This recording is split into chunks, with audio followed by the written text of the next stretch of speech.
talk about what I think our strengths and weaknesses, opportunities and threats are as a business, and how that's going to relate to what we do in the future. So I think this is always going to be our crown jewels, which is the editorial quality is still prized by readers.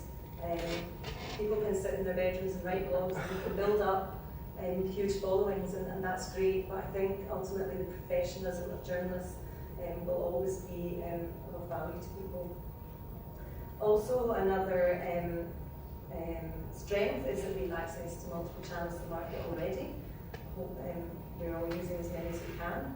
I think there's also excitement around media owners, so that's a strength. I was at an event last night where the Lighthouse Company released their annual survey of 500 leaders in the marketing and media industry, and this is what they found, which was that when they asked people where they would like their next role to be, the highest response was for people to go to media owners, because I think they see us as an exciting, evolving place to be, and that's what you want to do. If you're in the data business in the room, I'm really sorry, but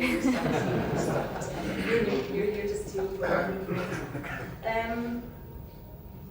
I think one of our weaknesses is that we're used to being in control. We're the editors, we're the publishers, so we'll just tell you how it is. But in the future, customers are going to want to string together their own stories, and we're going to have to manage that. We're going to have to let them do that, but maintain our quality. And we're not going to do what these guys do, I hope. 9, 8, 7. Sir, it's the sponsor. Data shows we need to make the logo bigger. Data shows millennials don't like the color. We need a hashtag. 9, 8, 7. What? Search data shows Mars is no longer trending. They want to send them to Pluto. Pluto? Pluto!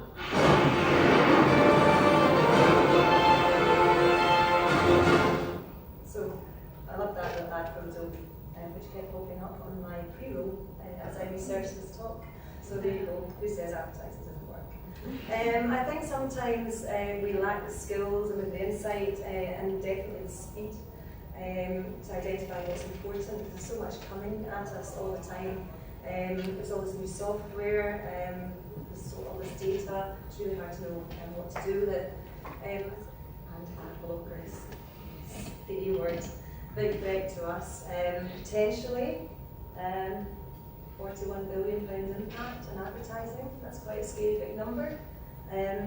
Some of us are already fighting it. City AM has tried to block people who are blocking ads. So good luck to them on that. But at the John, we can't stand the thought of someone having to look at an advert that they didn't want to see. And of course, we've got our magazine that comes out twice a month or a fortnight. And so recently, when the ad blocking started to take off, we decided that we needed to highlight this and we needed to help our readers. So within that issue of the Drum, we actually had some ad blocking technology where they could peel the stickers off and stick them over any ads that they didn't really want to look at while they were reading the magazine. My only consolation there is, of course, subscription only, so there we go. So ad blockers, yes, are a challenge to us all. So on to my predictions for 2025. Well, first of all, I think that whatever you know, you're probably going to have to unlearn, and you have to learn new stuff, and then you might have to unlearn again and relearn something else, because the pace of change that we're facing and the amount of information we're facing is almost overwhelming. So you've got to get into the mindset that you have to be absorbing information all the time, and that's quite tough to do. I'm going to give a quick plug for something that we do at the Drum called Media Slats. It's a one-day event where basically we're sitting thinking, oh my God, how are we going to learn all this stuff we need to learn? I know, let's get some really great people who know what they're talking about. All the people who admire us in the industry will get together and they can come and talk to us, and then we gave other publishers the opportunity to come to that as well. So that's coming up in March if you're interested. It's the Media Slat. So learning is going to be key. I think the print mag will still be here, definitely will. And actually I was speaking to someone, the founder of Lad Bible last night, it was obviously online only, and he said that print was never going to go away. They're never going to do it, but he says it's never going to go away. But potential luxury purchase in the future. We won't have advertisers really, we'll have partners. We won't really be publishing anymore, but we'll be servicing the needs of our communities that we've built in all sorts of different ways. And that actually, all those different ways that represent what all the other 91% of our revenues are, that's things that are not to do with advertising. Also, we're not really publishing in the traditional sense, we're collating information, and we're going to sell audiences, and we're going to sell that information. I think, particularly for us, there's, coming from, as I say, our dank basement in Glasgow, we could never have imagined that people would be reading the drama in Australia and Africa and South America. But everyone in this room has that opportunity now, and it's totally unprecedented, and I could never have imagined that back then. I think we'll also be selling our audiences in all sorts of different places, even though it seems totally counterintuitive that we would be advertising or putting our advertising on other publishers' platforms. That's exactly what we are doing now, retargeting. This is great news because, as I said earlier, we are good journalism. We live and die, we pay our bills by good content. So content always has been clean, and I just believe it always will be. However, delivery, the channels that you put it out will be clean. So you want to put those two things in your head. And of course, Facebook is one example of this. I think platformless publishing is going to become a big deal. That worries me because I'm not really sure exactly how that revenue model is ever going to pay our bills. But it has to be looked at, and I think that we spend a lot of time trying to build traffic to our website, but in the future maybe our website won't be where most of our content is consumed. It's how we monetize that that we have to figure out. New channels of delivery will still come, as on my graph of our timeline, but I don't think a lot of them are going to go away, so life isn't ever going to get simpler, it's just going to get more complex. I believe that face-to-face, we're all here in this room together, will be as important as it ever was, and I think it's actually getting a bit more important than it used to be. And there's a shameless plug for the online media awards as well, deadline 9th of March for entries. Well, what might the new channels be? Not rocket mail, I don't think. Not quite sure how we'd utilise this, but screens that bend, I don't know. It's just like you could roll up your magazine, maybe you could roll up your app, I don't know.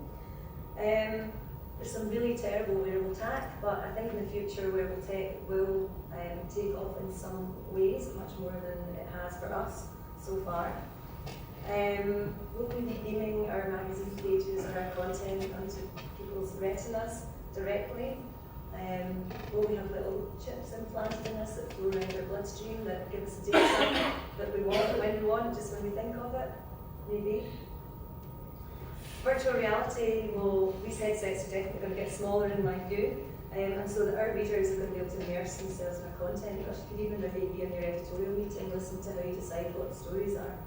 They can participate in your events remotely and really get involved in what you're doing. Maybe award shows will become virtual, where you can, when you hear that you've won, you're watching your virtual reality and you've won, you just press the button in your 3D printer and out pops your trophy.